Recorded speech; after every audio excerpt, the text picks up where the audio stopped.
இந்த வீடியோவில் நம்ம என்ன பார்க்க போறோம்னா கடகராசிக்காரர்களுக்கு வருகிற தமிழ் புத்தாண்டு 2026 ஏப்ரல் 14ஆம் தேதி வரக்கூடிய சித்திரை முதல் நாள் வரக்கூடிய தமிழ் புத்தாண்டு அடுத்த வரக்கூடிய 13 ஏப்ரல் 2027 வரைக்கும் 365 நாள் அந்த ஒரு ஆண்டு எப்படி இருக்க போகுதுங்கிறது இந்திய வேத ஜோதிட அடிப்படையிலான அறிவியல் சார்ந்த கலையான சயின்டிஃபிக் வேதிக் அஸ்ட்ராலஜி முறையில் நம்ம மிகைப்படுத்தாமல் எதையும் மிகைப்படுத்தாமல் நம்ம இந்த பரிகாரங்கள் அது மாதிரி விஷயத்துக்குள்ள போகாமல் உள்ளது உள்ளவாறு நம்ம பார்க்க போறோம். இப்ப பாருங்க, கடகராசிக்கு எப்படி ஒரு அமைப்பு இருக்குன்னா, சனி 9ஆம் இடத்துலயும் நீடித்திருக்கிறார். குரு ஜூன் 1ஆம் தேதி வரைக்கும் 12ஆம் இடத்துல இருந்து ஜூன் 1ஆம் தேதி 2026 இருந்து புத்தாண்டு பிறந்து ஒரு 1.5 மாசத்துலயே பாத்தீங்கன்னா ராசிக்குள்ள உச்ச குருவாக வருகிறார். அது அருமை. 9ஆம் இடத்துல இருக்கக்கூடிய சனியை குரு பார்க்கிறது மிகவும் அருமை. அதே சமயத்துல இதுவரை கேது 2ஆம் இடத்திலும் ராகு 8ஆம் இடத்திலும் இருந்து பல பிரச்சனைகளும் சில உடல் உபாதைகள் சொல்ல முடியாத சில பிரச்சனைகள்லாம் கொடுத்து கொண்டிருந்த ராகு கேதுகள்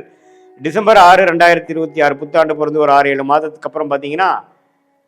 ராகு 7ஆம் இடத்துக்கும் கேது ராசிக்குள்ளேயும் போய் குருவால் பார்க்கப்படுகிறார். இதுவும் ஒரு நல்ல மாற்றம். ஸோ இதுவரை கடகராசிக்காரங்கள் 2023-24 அஷ்டம சனி பாதிக்கப்பட்டு 25லிருந்து கொஞ்சம் மீண்டு வந்து கொண்டிருக்கக்கூடிய கடகராசிக்காரர்கள் இப்போ அந்த குருவின் பயிற்சி ராகுகேது பயிற்சி மூலமாக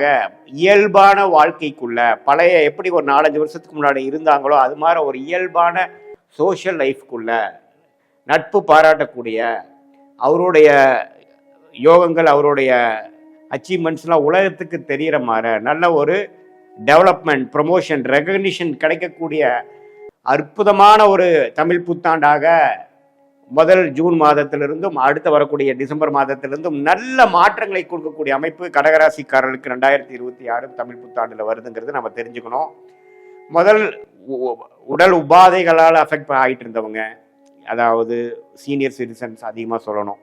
எங்கப்பா நமக்கு வயிறு பிரச்சனை, எலும்பு பிரச்சனை, ஆர்த்தோ, கேஸ்ட்ரிக்கு, டயபெட்டிஸு, சர்ஜரி, எல்லா பிரச்சனைகளாலும் கடகராசிக்காரர்கள் சீனியர்ஸு கொஞ்சம் வயசானவங்க முதியோர்கள்லாம் அஃபெக்ட் ஆனவங்களுக்குலாம் கொஞ்சம் ஓரளவுக்கு இப்போ கொஞ்சம் பரவாயில்ல, என் நோய் இப்போ கொஞ்சம் கண்ட்ரோலுக்கு வருது அப்படிங்கிற அமைப்பை கொடுக்கக்கூடிய ஒரு அமைப்பு கண்டிப்பாக கடகராசிக்காரர்களுக்கு இந்த ஜூன்லேருந்து நீங்கள் பார்க்குறீங்கன்னா ராசிக்குள்ள குரு வரும்பொழுது பல பிரச்சனைகள் இதுவரை செலவுகளாக போயிட்டு இருந்தது, ஹாஸ்பிட்டல் செலவுகளாக போய் கொண்டிருந்து எந்த ஒரு நல்ல ட்ரீட்மெண்ட்டும் நமக்கு கிடைக்கலைங்கிற மாதிரி விரயங்கள், அலைச்சல்கள், நோய்வாய்ப்படுதல், தேவையற்ற டிராவலிங் கொடுத்து கொண்டிருந்த குரு இப்போ ராசிக்குள்ள ஜாதகரை வலுப்படுத்துகிறது, தன்மைப்படுத்துகிறது, கிளாரிட்டி கொடுக்குது. அவர் உண்மையான அவரோட ஒரிஜினல் கேரக்டருக்கு தகுந்த மாதிரி ஒரு அமைப்பை கொடுத்து தெளிவை கொடுத்து கிளாரிட்டி கொடுத்து ஜாதகரை செய்யக்கூடிய செயல்கள் எல்லாத்துலேயுமே ஒரு திடம், ஒரு பர்பஸை கொடுக்கக்கூடிய ஒரு ப்ரொடக்டிவான ஒரு விஷயத்துக்குள்ள வரக்கூடிய அமைப்புகள் இந்த மாற்றம் ஜூன் மாதம் 2026 தமிழ் புத்தாண்டு பிறந்து ஒரு 1.5 மாசத்துல நீங்கள் மெல்லவா பார்க்க ஆரம்பிச்சிருவீங்க. அதுலேருந்து ஒரு 7-8 மாதம் கழித்து வரக்கூடிய ராகுகேது பயிற்சியும் நல்ல ஒரு மாற்றத்தையும் கிளாரிட்டியும் கொடுக்குது. பட் இருந்தாலும் ராசிக்குள்ள ராகுகேது வரும்பொழுது நீங்கள் யாரை சந்திக்கிறீங்களோ அவங்க மூலமாக சில பெனிஃபிட்ஸ் வரும். என்னதான் இருந்தாலும் கொஞ்சம் தீர விசாரித்து தான் புதிய தொடர்புக்குள்ளேயோ புதிய கான்ட்ராக்ட் புதிய அசோசியேஷனுக்குள்ளே போகணும். குருவின் பார்வை இருந்தாலும் நம்ம கொஞ்சம் கேர்ஃபுல்லாக இருந்துக்கிறது நல்லது. அதே மாதிரி மற்ற கிரகத்தின் அமைப்புகள் எல்லாமே நல்லா இருக்கு. ஸோ கடகராசிக்காரர்களுக்கு ஓவராலாக சொல்ல போகணுன்னா ஒரு கேம் சேஞ்சரான உடல் உபாதைகளை நீக்கக்கூடிய கடன் பிரச்சனைகள்லேருந்து வெளியில் வரக்கூடிய சிரத்தையான ஒரு வாழ்க்கையை அமைத்து கொண்டு இதுவரை நம்ம செய்த டேமேஜ் கண்ட்ரோலை செய்து அதிலிருந்து மீண்டு வருவதற்கு என்ன ஒரு காரியங்களோ அதில் திடமாக செய்து நம்மளுடைய மிஷன் விஷன்கிறதை தெரிந்து தேவையற்ற செயல்களையும் தேவையற்ற செயல்பாடுகளையும் தேவையற்ற பொருள் விரயங்களையும் தவிர்த்து ஃபோக்கஸ்டாக வாழக்கூடிய அமைப்புக்குள்ள நாம் கடகராசிக்காரங்க வராங்கிறது நம்ம தெரிந்து கொள்ள வேண்டும். சரி, இது பொதுவான பலனே தவிர உங்களுடைய பிறந்த தேதி, பிறந்த நேரம், பிறந்த ஊரை வைத்து வரக்கூடிய ஜென்ம ஜாதகத்தை திருக்கணித பஞ்சாங்கம் போட்டு நம்மளுடைய 18 வருட சயின்டிஃபிக் வேதிக் அஸ்ட்ராலஜி முறையிலான அனுபவத்தை யூஸ் பண்ணி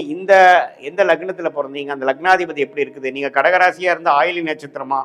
பூச நட்சத்திரமா அல்லது புனர்பூச நட்சத்திரம் கடைசி பாதத்தில் பிறந்தீங்களா அப்படிங்கிறதெல்லாம் முழுசாக ஆராய்ந்து ஒரு கிரகமும் எப்படி இருக்குது, அந்த கிரகங்கள்லாம் இப்போ நம்ம சொன்ன கோச்சார் அமைப்பில் டிரான்சிட் அஸ்ட்ராலஜியில் எது மாதிரி அமைப்பு கடகராசிக்காரர்கள் கொடுக்க போகிறதுங்கிறதெல்லாம் துல்லியமாக சேர்த்து வைத்து பார்க்கும் பொழுது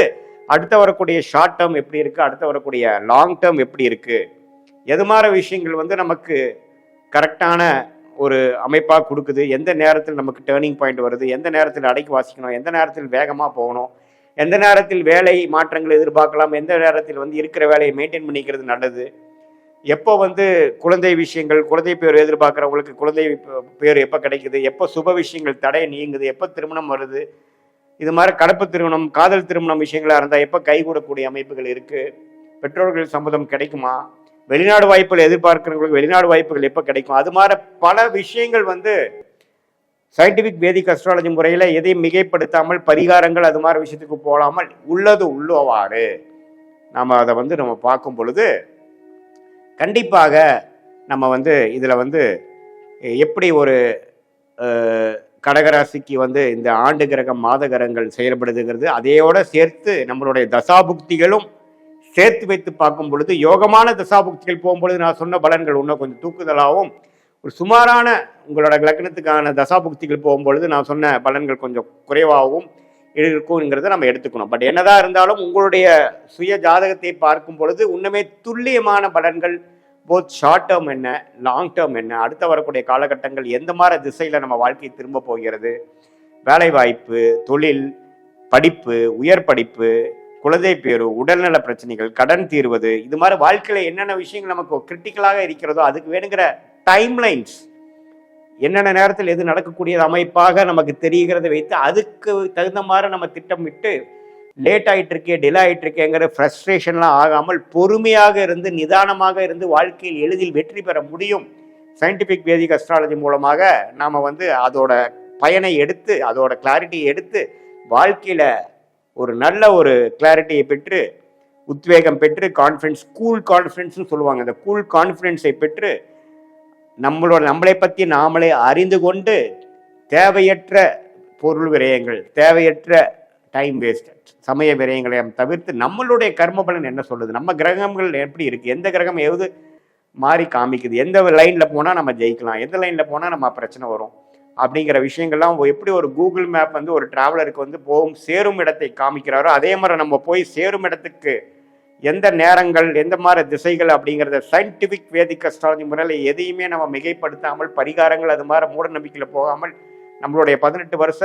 அனுபவத்தை யூஸ் பண்ணி ஒரு லக்னத்துக்கும் ஒரு ராசிக்கும் எது மாதிரி அமைப்புகள் இருக்குது, 27 நட்சத்திரத்தில் 9 கிரகங்கள் 12 கட்டத்தில் எப்படி படர்ந்து இருக்கிறது, கோச்சாரத்திலும்